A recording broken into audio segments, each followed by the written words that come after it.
P.Lab 故事動畫。三隻小豬。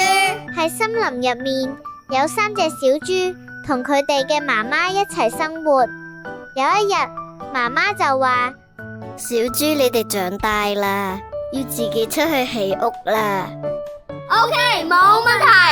於是3隻小豬就一齊起屋啦。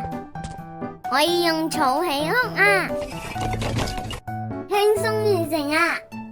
我就用樹枝起屋啦，叮叮叮，輕鬆完成啊。我用磚慢慢咁起一間安全嘅屋，終於都起完啦，好辛苦啊。有一日，有一隻大灰狼嚟咗森林，好肚餓啊，食乜嘢好呢？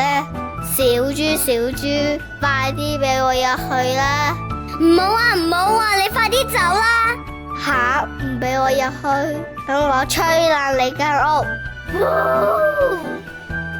救命啊！救命啊！大豬即刻跑去二豬屋企。小豬小豬，快啲俾我入去啦！唔好啊，唔好啊，快啲走啦！等我吹爛你間屋！咦，吹唔爛嘅，等我撞爛佢先！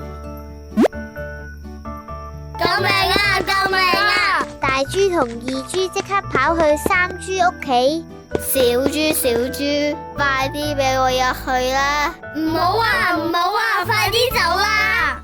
等我吹爛你間屋！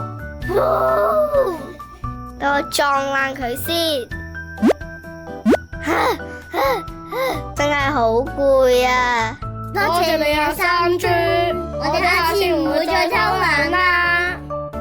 於是大豬同二豬就一齊起一間安全嘅磚屋啦。